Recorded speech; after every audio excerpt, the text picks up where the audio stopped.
Hey guys, welcome back to the channel. So, have you ever swapped a known good module for testing, only to put the original back and it forgot who it is, the VIN, the coding, everything completely gone? That's the nightmare my client walked into, and what made things worse, he didn't have a clue on how to fix it. So in this case study, I'm going to show you exactly how to fix the VIN not programmed, the C054500, after a BCM test on a 2017 Audi Q5 with the Autel IM608 VCI. If you are new to the channel, welcome. My name is Curtis Harden. I'm an independent Autel diagnostic consultant. I help align clients with the right tool, and then I give them the one-on-one training and support that you see in this video. So if you want to get on the right track, head on over to auteltech.co.za and book the Diagnostic Tool Consultation. So, this is what you're going to be learning by the end of this presentation. You're going to discover the tools used in this case study, important terms and definitions related to this operation. We're going to identify the exact location and function of the BCM and learn how and why a BCM loses the VIN and the exact steps to program the VIN back to the BCM. The tools that you're going to be needing in this case study is your IM608 Pro and your JVCI, a Windows 10 laptop, and a battery maintainer. Now, to give you a bit of background on this case study, a client was called to diagnose a 2017 Audi Q5 that would not start. While troubleshooting, he noticed the rear lights were not working, so he removed the BCM2 and briefly installed a used unit for comparison. So after confirming the BCM2 was not the cause, he reinstalled the original module but immediately received a VIN not program fault. The client booked a consultation with me and I provided expert support to identify the correct repair path, restore the BCM2 functionality. Okay, so here are some important definitions. The C054500, VIN not program. So this fault means the module has no valid VIN stored, or the VIN does not match the vehicle, causing the immobilizer and network functions to reject the module.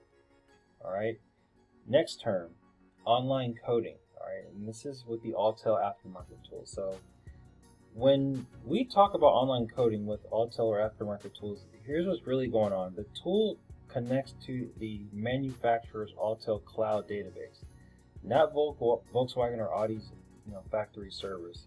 So what it does is it just simply adjusts configuration bits that are already stored inside the module. So that means you can turn certain features on or off, but only if the hardware already supports them. So think of it like flipping preset switches. You're not rewriting software, VIN, or any security data. You're just changing what's kind of already on there. Okay, so this is why you can't get a blank ECU module and try to quote unquote program it with the Autel on Volkswagen, because it's there's nothing to work with. It's a blank module. Okay. Second definition, SVM programming. Alright, so this is what really goes behind the scenes when we're doing this. It's going to download the correct firmware straight from Volkswagen and Audi servers and perform parameterization, which basically tells the module what hardware it belongs to. Okay, so that's like the source basically. Okay. Next we have DSS login. So this stands for Dealer Security System. So it's kind of required when you're doing these new vehicles, and it connects you to diagnostic sessions directly from Audi and Volkswagen servers. So when you log in, you can read live data, do your SVM programming, and pretty much all the things you're gonna need to pass this security gateway type of thing. So yeah, that's DSS login. And then the location of the BCM, you can see here they call it a J393. It's mounted in the left rear interior trim panel near the rear body harness connection. Okay, so this basically controls the locking, interior lighting, the trunk release alarm, and comfort access functions and communications with other rear mounted body modules. Okay, so why does the BCM lose its VIN after losing power? Alright, so this is what's going on. When a BCM loses its power or is removed, it stops talking to the rest of the car. So the VIN stored in its memory doesn't typically get erased, but that live handshake data that proves it belongs to that vehicle, that gets lost. Okay, so if power is cut suddenly, or the module is swapped during testing, or it stays unplugged too long, that handshake never gets saved. So when you plug it back, all the other modules like the ABS gateway see a mismatch, and that's when it'll throw the error code of the VIN not being programmed. Okay, so that's kind of what happens. All right, so step number 1, the remote assessment with the IM608. So I'm not gonna just jump into programming with Otis. I want to just exhaust my avenues to see if we can do anything on the scan tool. So you can see here there's online coding, which performs coding through Autel's cloud servers.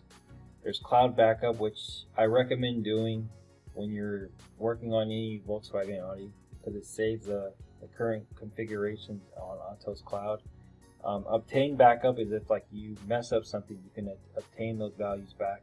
Adaptive values, those backs up learned values, or adapt values, like mobilize or comfort settings to the cloud. Obtain backup adaptation values. So this restores saved adaptation values back into the module. And hide functions. I think this hides or disables certain menus, stuff like that. But what I did was I did the online coding, and after I did the coding, I rescanned the vehicle, and this error code came back. And at this point, I explained to the customer that this isn't something that an aftermarket tool can do, and the only way to remove the fault is to do the proper VIN synchronization with Otis, so I can perform the SVM programming. And that's exactly what I did. So, Otis installation required for SVM programming. So here I'm in Otis, and this is just an overview of all the different modules and stuff like that. So I'm just going to speed this up a little bit, and I'm going to look for the brake control module, and I'm going to click event memory here. So I want to just see what we're working with. Sometimes the OEM will allow us to get more extensive data. All right, so we can see here we have these other communication codes, and there's our main culprit right here. So now what I'm going to do is I'm going to do the SVM programming. So let me just go back. I'm going to go to guided functions. And then you see at the bottom here, it's going to say SVM, check control unit configurations. All right, I'm going to click run. And we're just going to follow the sequence here. Check control unit configuration. I'm going to select number 1. All right, and this is pretty much, we're just going to follow the prompts. All right, so I'm going to go ahead and fast forward this a bit. What did it say here? All right, next, read the identification data will be transferred to software version manager. Okay, so let's go ahead and click continue. All right, we'll let it do its thing. All right, parameterization that requires changing has been detected. You may need to perform parameterization. All right, so I'm going to go ahead and click yes. All right, and then let's see. I'm just following the prompts here.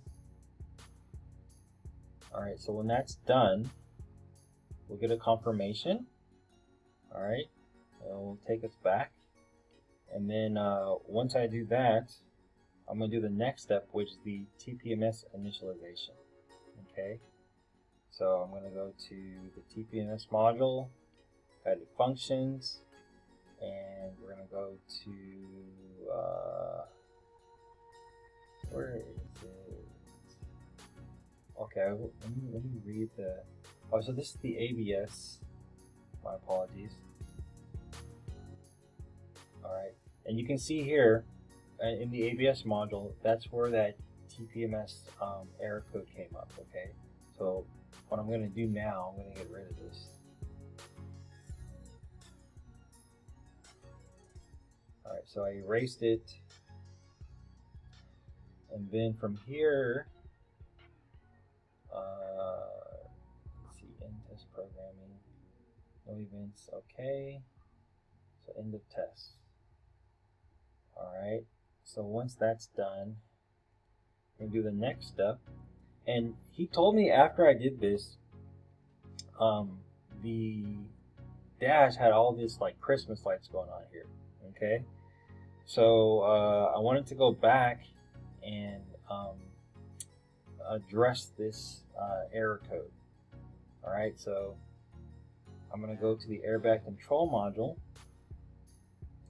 and we're going to program. I think I'm going to read the code first, and then I'm going to go straight to the programming, SVM programming. Alright, so there's an airbag. Alright, you can see there's a lot of programming we have to do just to get all the modules back to where it needed to be. Alright, so I'm going to, after I program, I'm just going to read out the data and see if I can clear it. Okay, so I got that done now. Alright, and then this error code wouldn't clear, okay, in the airbag control unit. Alright, so what I did was I looked up a TSB, okay, and if you scroll down here to the third option, said if the DTC B13 BCF2 cannot be cleared, disconnect the scan tool from the VLC, park the vehicle, and switch the ignition off, and then maybe after 30 minutes come back and try to clear it again. Okay, so that's what we did. I got most of the error codes off, and then after we followed the instructions, the dash was cleared. Okay, and I wouldn't have been able to find that out if I didn't have access to the repair information. So it just goes to show it's always good to check your TSBs when you've exhausted all your avenues. Okay, so this is what I call the consultant impact model. So this case really shows what happens when consulting is done right. Okay, start off with the client, their downtime, their trust, and their pressure to deliver results. Right, so since I had the experience in programming and I had access to the OEM, I was able to bring the technical efficiency needed to finish the job correctly, and that efficiency saved my client's reputation right on the spot. Because that job could have been a failure, and this was a new client that he got. So now that shop has trust in him, and others will know that he's able to do this type of program. And the best thing about this is he walked away learning a high value skill set. Okay, so that's the one thing that my client got out of this. So in summary, what I would start recommending is with these newer vehicles, especially Volkswagen, before you diagnose them, maybe tell your client, when a module is removed for testing, it may need to be flash programmed afterward. And that way that they're informed and there's no surprises on the bill. Okay, because with my client, he didn't know that, taking out these modules would come into this. So I guess he had to chew up that bill pretty much, and not pass it on to the customer. And before any testing, always back up the ECU data, and that way if memory settings get corrupted or lost, you can always restore them quickly. And then when the error code appears, the C054500, online coding with the Auto tool won't fix it. You must use Otis and perform the SVM programming to restore the VIN synchronization. And lastly, to clear the B13 BCF2, follow the factory steps, disconnect the tool, power down, and let the car sleep for about 30 minutes. Okay? And lastly, programming solves the error code. Knowledge prevents it from coming back. Okay? So, I hope you guys like this lesson. If you want to get your tool, as I said, head on over to autotech.co.ca. And with that, I'll see you in the next one. Take care. Bye-bye.